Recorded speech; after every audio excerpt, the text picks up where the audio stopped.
распишеме конкурс за Гордана Бештиовски не случајно е прашав ова, председателка на Сдруженијето на медицински сестри, техничари, акушери, да ја слушате и мене по полека да ја завршуваме емисијата.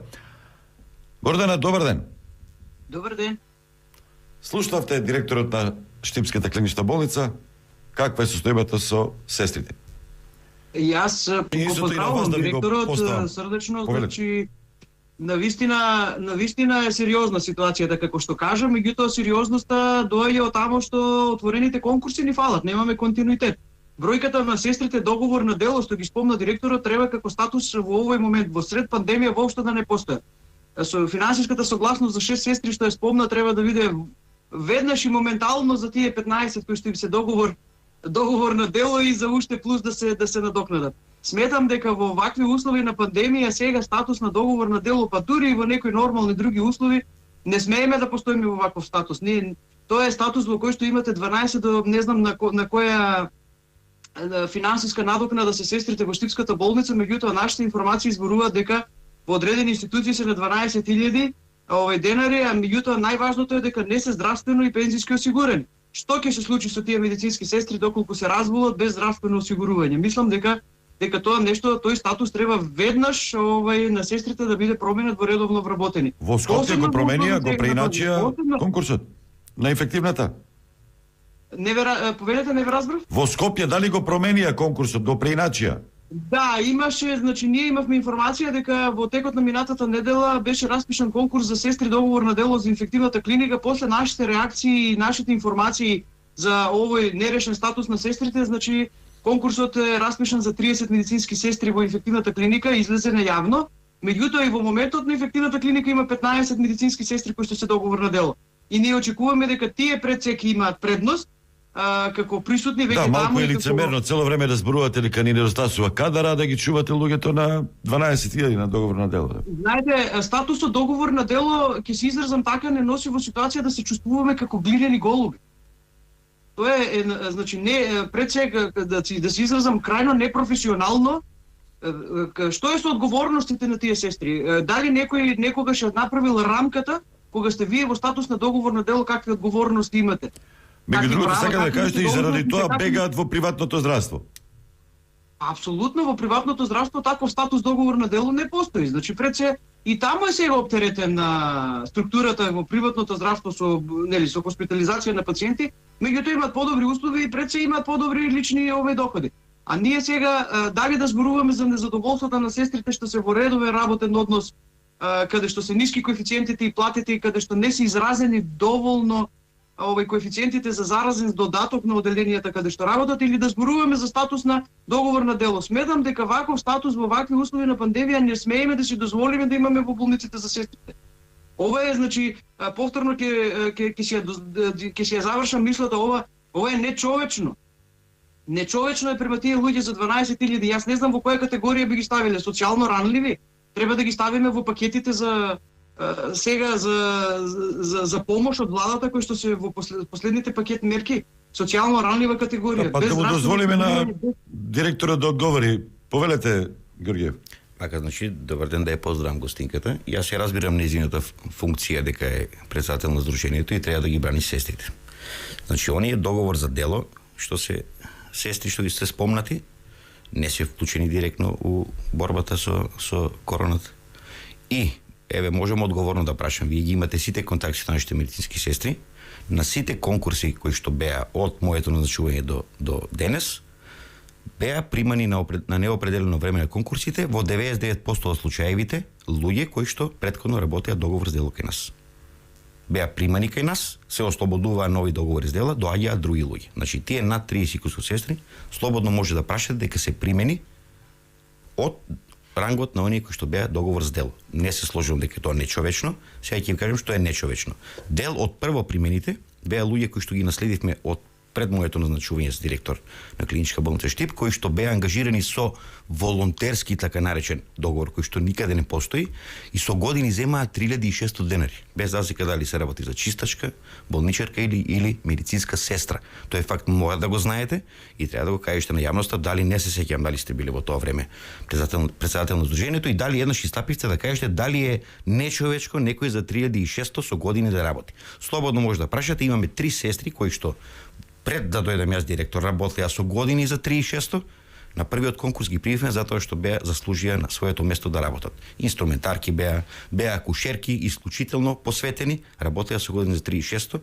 Ние им се одолживме со тоа што ги прививме на неопределено време. Добро, Бештиоцка, повелете, кажете нешто во врска со работењето на... Да ви кажам, значи, ние парцијално со решавањето на проблемите во една здравствена институција нема да го решиме глобалниот проблем на сестрите. Не сте само вие кои што имате статус на договорно дело на сестри во вашата клиничка болница. Ова е статус на сестри во инфективната клиника и во другите здравствени институции. Јас зборувам глобално дека нечовечки е во сред пандемија да имате луѓе со 12.000 денари договорно дело. Ние сме сега и моментално во ситуација.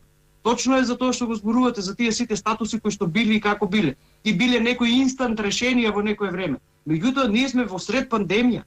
И вие самите рековте, не сме ни помислили, замислили дека ќе се задесиме сите во оваа ситуација.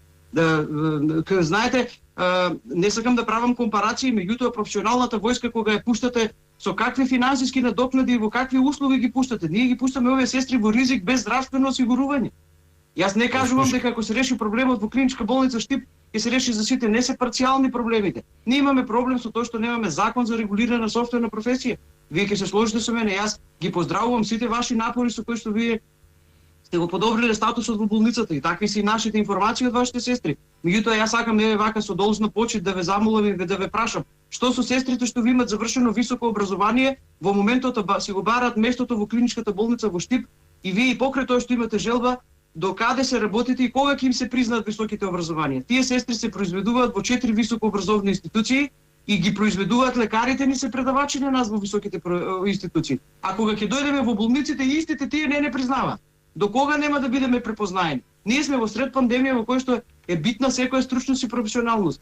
Ние мора така да ги гледаме работите. Јас не сакам и не ми е намера воопшто, значи да најдеме ние забелешки сега во моментот да кажеме дека да отвараме фронтови и да бараме виновник. Не, ние само нудиме решенија за подобрување на нашите услови, за подобрување на нашето достоинство. Вие мора да се сложите со нас дека во вакви услови сега на пандемија не смееме да постоиме во статус договор на дело, директор. Не само вие, мислам воопшто зборувам за целокупниот здравствен систем во цела држава. Значи, статус договор на дело со 12.000 е во моментот нехумано, навистина и нечовечки. Што предлагате во моментот? Кое е решението во моментот? Да ги пуштиме дома да не работат со договор за дело? Не, мора да ги поминете во статус на редовно вработени. А тоа оди само со дозвола на Министерство за финансии и распишување на конкурс. Не постои друг начин. Ние сме во право, ама ние сме во вонредна состојба, ние сме во вонредни услови сега во моментот. Ние сме плюс во дополнителни вонредни услови, имаме и избори кај нас, така да и тоа не можеме да го правиме. Точно, вие конкретно сега се наоѓате пред избори, меѓутоа нели времето ќе заврши тој период и ќе имате можности. Јас навистина ја поздравувам сета ваша овакво наклонност која што навистина ја спомнавте, ја кажавте и така и такви се моите информации од сестрите во клиничката болница Штип и затоа ја сакам сите овие работи да ви ги порачам, бидејќи се надевам дека вие ќе направите напори ова нешто, значи да го промените и да ги подобрите условите на сестрите од тој аспект. И доколку успеете и најдете начин да им ги признаете високите образованија, мислам дека ќе окренете ефективното и сето оно. Добро, господја Бештиоцка, полека треба да завршуваме. Благодарам. Доволно беше за денеска да ги отвараме овие прашања. Директорот дали ќе може да ми одговори дали ќе ви одговорам. Ќе ви одговорам за високите ве слушам, високите школи да им ги признаат на сестрите. Да, благодарам. Ѓорѓиев, имам уште 2 минути кратко на сите овие прашања, имам уште неколку за да може да бидат задоволни сите оние кои што испратија прашања. Повелете. Добро, значи статусот на сестрите што имаат дипломирано, не можеме преку ноќ да го решиме. Тие кои ќе дипломираат, не можеме автоматски да дадеме решение за висока медицинска сестра. Тоа се реши во времето на Тодоров, кога даде временски рок кој завршил до сега, му признаеме поволен коефициент и тоа не важи за сите отпосле дипломирани. Со сегашната систематизација, која ќе биде ставена на главна одговорна сестра на оддел, и следуваат додатоците за дипломирана сестра.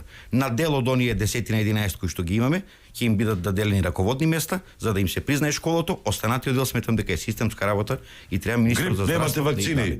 во Штип, каква е ситуацијата? Ситуацијата во Штип, значи тоа прашање ќе го упатите до здравствениот дом. Тие се овластени да ги даваат Добро. вакцините за хроничните болести бесплатни. А за... Нема доволно кислород, луѓето умираат поради тоа. Не е точно тоа. Значи тоа сакам да го кажете кој го изјавил и да даде докази за тоа. Тоа апсолутно не е точно и ако продолжи овој тренд ваков на вакви изјави, ќе сметам дека има друга политичка заднина се тоа што се работи. Секогаш кој ќе каже дека нема кислород, во неколку наврати со модел се случувало да и по 3-4 боци кои што се полни од страна на дел од персоналот биле симнувани доле и пријавени како празни. Така да сметам дека овој тренд ако продолжи ќе мора Инаку се сериозно троши многу повеќе во однос па на нормално дека ќе се почетокот. троши, имаме тешки случаеви. Ако во септември сме потрошиле 6 тона, во октомври потрошивме 14 тона. Расне бројот на пациенти, расне потребата за кислород. Починатите пациенти се изнесуваат во обични црни вреки. Протоколот за изнесување до тука е јасен. Наше е да го да ги затвориме отворите со алкохолизиран раствор, да го покриеме во чаршав, сето останато е работа на погребалните предпријатија, како и во на кој начин ќе го изнесат од кај нас. Тие имаат Болницата останала без пари. Болницата е во посериозна финансиска ситуација за разлика од годината која почнавме. Значи над 25 милиони денари имаме непланирано. Нема приходи, имате потрошени. намален број на приходите се пациенти, итекако намалени. Само да знае јавноста. Март-октомври 2019, март-октомври 2020 разлика у сопствени приходи од партиципација 207.000 евра помалку имаме наплатено оваа година од минатата. Тоа е само врз основа на партиципација. И 25 милиони плюс кои што непланирано ги дадовме во борбата за корона, од кои што се набавени кислород, заштитни материјали, маски, скафандери, хируршки мантили и се она кои што треба да служи со тоа, дезинфициенси и така натаму. Пак за болницата треба ли ВМРО да дојде на власт за да ја изгради? Добро, за тоа зборувавме. Зборувавме, да. Сада само ќе ја изгради. Во време на СДСМ ќе се изгради. Да, ќе се изгради.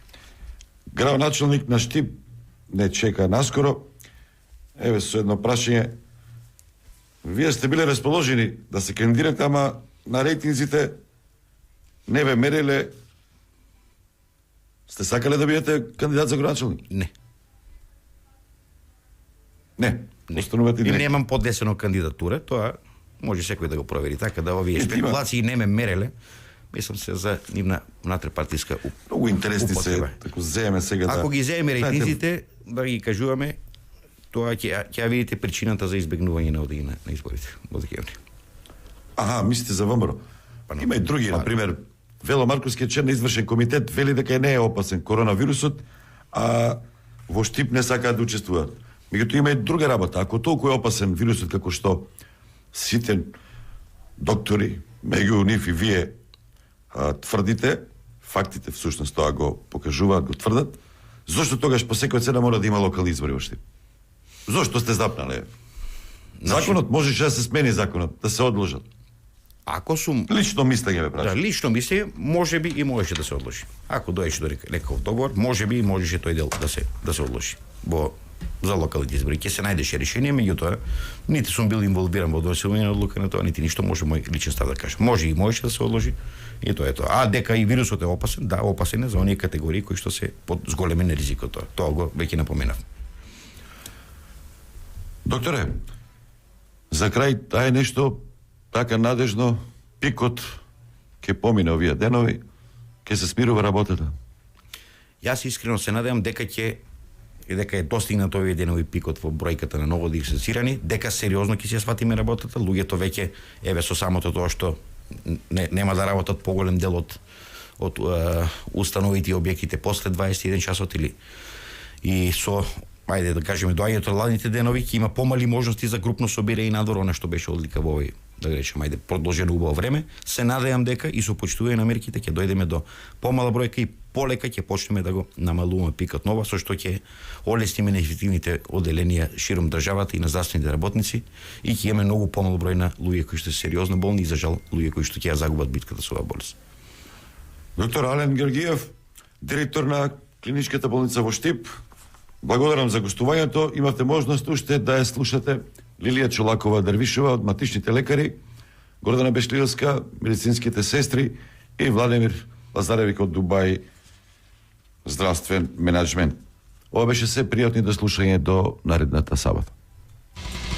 Стадион